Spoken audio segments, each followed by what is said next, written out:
talk about Caleb Williams because I I think for me I can't find anything negative about him. I mean, it's everyone's so high on him. Are you as high as everybody else? I guess I should start with that. No, my thing with Caleb is not that I think like I. There's a lot of talk right now, right? It seems like he's either going to be like the greatest quarterback of all time, or he's going to be a complete bust. That's the consensus online. It's like every time I look in the comment section or look on Reddit or look on YouTube, it's like, oh, he's going to be a bust or he's going to win 12 games next year. And I just find myself in the category of neither. I don't see like some crazy generational talent with Caleb. But I definitely don't see a bust either. I see somebody who if he can adjust to the NFL speed, and that's like my big red flag with him, my big if he can adjust to the NFL speed, he's going. I mean, there's absolutely Mahomes like traits that he has. Right.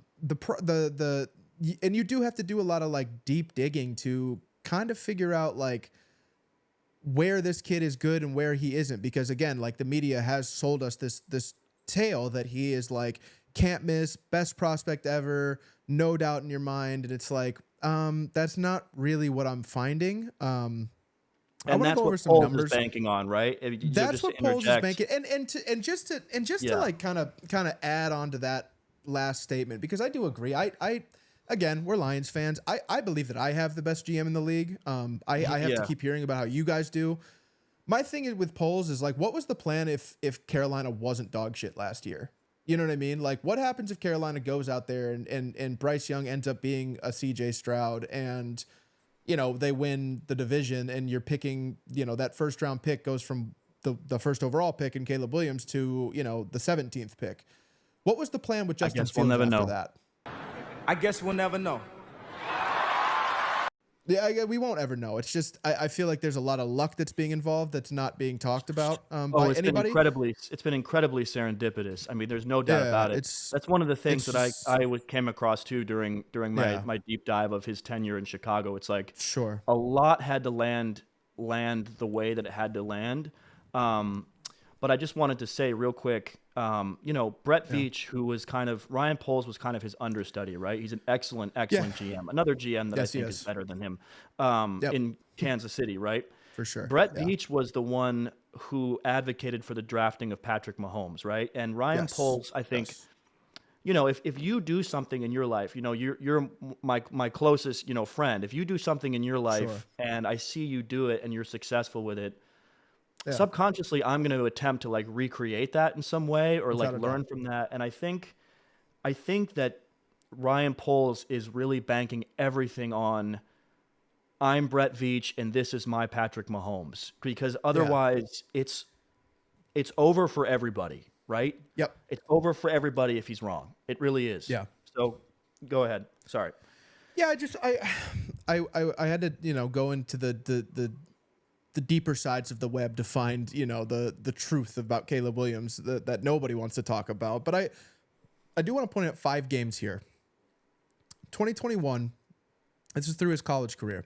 2021 versus Baylor, 9 completions, 18 attempts, 50% completion, 142 yards, 2 interceptions.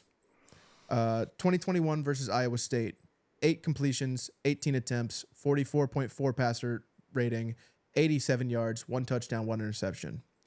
21 Oklahoma State, 20 completions, 39 attempts, 51% completion rating, 252 yards, 3 touchdowns. 2022 Oregon State, 16 completions, 36 attempts, 44 passer rating, 180 yards, 1 touchdown, 0 interceptions. 2023 Notre Dame, 23 completions, 37 attempts, 62.2% passer rating, 199 yards, 1 touchdown, 3 interceptions. Those 5 games are the only 5 defenses that he played that were Power 5 top 25 defenses. That's 1 good game against Oklahoma State in 21 and 4 pretty atrocious games. I have to. This is where I have to start deep diving this guy and think, okay, what? I keep hearing generational, has no flaws, had no flaws, but like he didn't beat anybody of note when he was in college.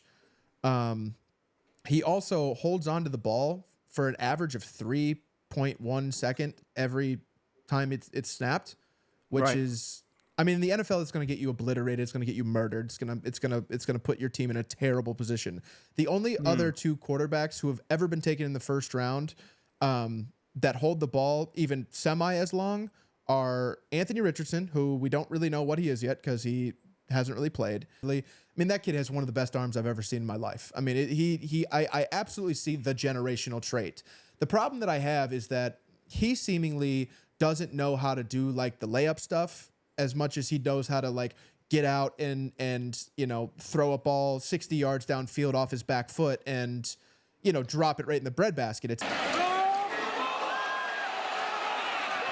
right. Hero play. Hero play. 4-6.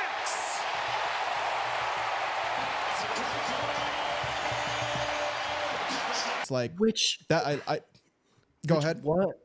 that was the issue with Justin Fields. That was That the was issue the with issue with Fields. Justin Fields. Yes, It was like, yes, it was. I mean, again, it's you know, but yes, Yeah. go ahead. I do want to say I think I mean, it's he's really got- interesting to point out how much different the results and the stats and the game tape look against For sure. even competent college defenses. It's a completely 100%. different story. It's a tale of Yeah. two tapes, so to speak.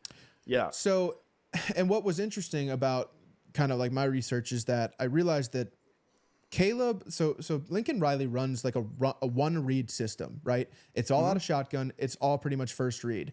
When he was beat twice by Utah, those are like two of the worst games he had throughout his Heisman career or his Heisman season two seasons ago. Utah Right. just like had his number that season. They were Yep. able to take away those first reads, and he really, really struggled against them. And he really struggled, and you know, like really, really struggled. He still had a good game, but it was like he couldn't get. That was like the hump that he needed to get over, right? It was like beat Utah, go to the playoff, cement yourself as like an actual legend in college football. And he couldn't do it twice. You know what I mean? After a Heisman year, it was a great year that he had. And my thing is like that Utah defense was able to contain him, not let him kind of like what does Colin always say about Russell Wilson? He plays basketball on the field. That's like kind of what Caleb does. I see a lot of like Russell Wilson in him. I don't see a Yeah. ton of like Patrick Mahomes. I see more Russell Wilson, Yeah. which obviously, as we've seen, if you have a great defense in a perfect situation, I mean, hell, like yeah, Russell Wilson's been one of the best quarterbacks of the last 20 years. So Right. it's not crazy to think that he can be successful. I just don't see him coming into the league next year and being CJ Stroud. I think he's got a lot to work on. I think these NFL defenses and these NFL DCs, they're going to be taking away the first read. So my thing is, can he go through a proper progression without getting flustered while also learning how to get the ball out of his hand 2 seconds faster than he's normally used to, while Right. also having two tackles that we aren't really sure are any good. I think Right. Darnell Wright is pretty good, to be totally fair to Bears fans. I think Darnell Wright is pretty good from what I saw last year. I think he's good. Braxton Jones is completely whatever, especially if you're in the passing game. He's like, frankly, not very good in the passing game. He's better in the run game, but that doesn't really affect Caleb, right? So Right. I don't know. I look at these things and I'm just kind of like, I'm here to kind of pour cold water onto it.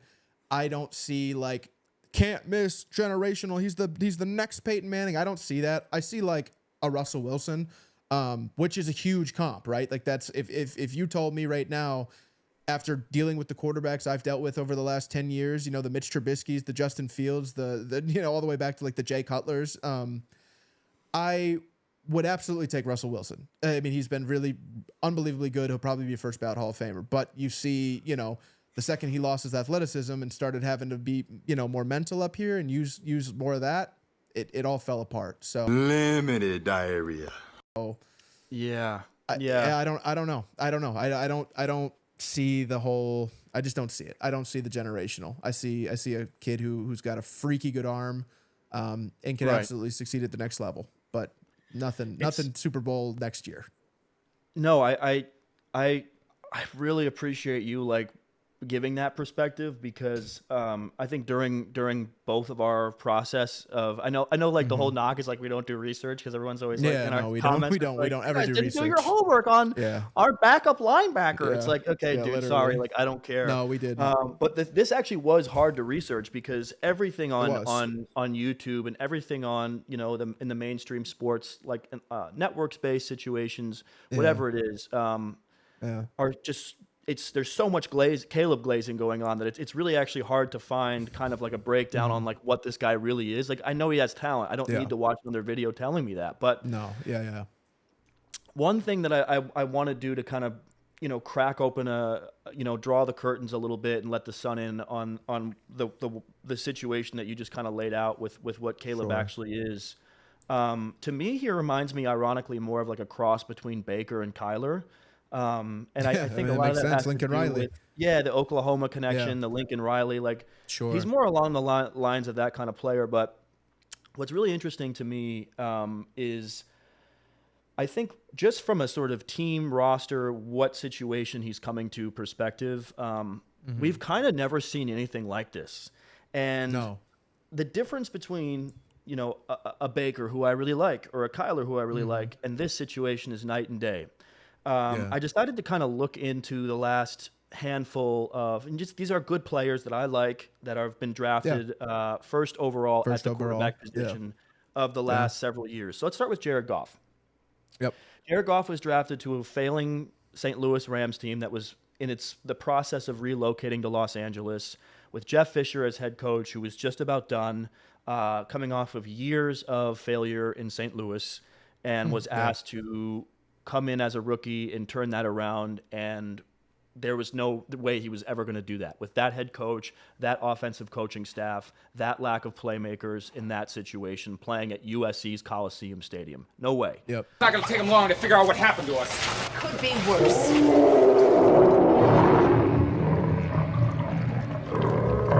It's worse. Baker was drafted to the Cleveland Browns with the head coach by the name of Hugh Jackson. You guys may remember. I affectionately refer to Hugh Jackson as the WOAT, the worst of all time, because he went 3-36-1 with the Cleveland Browns. And so Baker was drafted into that situation, which was an absolute dumpster fire. And then was asked, after they got rid of him, they brought in Freddie Kitchens, who has never been and will never be an NFL head coach. No. Okay? So that's 2 number 1 picks. Let's go to Kyler. Kyler was drafted to a 3-13 Cardinals team who had just drafted Josh Rosen, who fully busted everywhere. Pause. Yeah. And they literally had to come in. They had drafted him as a replacement because they just took a guy in the top 10 who completely failed. And it was also paired with first-time ever head coach Cliff Kingsbury and a GM who had an alcohol problem. Sure. Joe Burrow was drafted to a 2-14 Bengals team with no offensive line. Even after, everybody hypes up that they drafted T. Higgins in the second round and then Jamar the next year. Even to this day, the Bengals are struggling to put an offensive line in front of Joe Burrow. They have never, the highest ranked offensive line that Joe Burrow has ever played with is 28th overall. And that was the year they went to the Super Bowl. He's had a bottom offensive line every single year that he's been a starter. Okay? Yeah.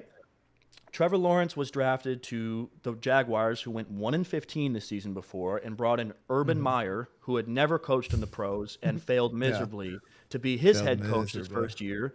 And again, no weapons, no playmakers. The one playmaker they brought in, named Travis Etienne that season, literally broke his leg essentially before the season even started, so he played 0 snaps that year. And lastly, our guy Bryce Young from last week that we discussed. I don't even have to review how absolutely abysmal that Carolina Panthers situation was last year. Yeah. So that brings me to the here and now, right? Caleb Williams is being drafted to a situation that is actually, like, I believe to be like the greatest of all time for an number 1 overall quarterback. So I don't know. So while I agree with you that I don't actually think he is better than Joe Burrow.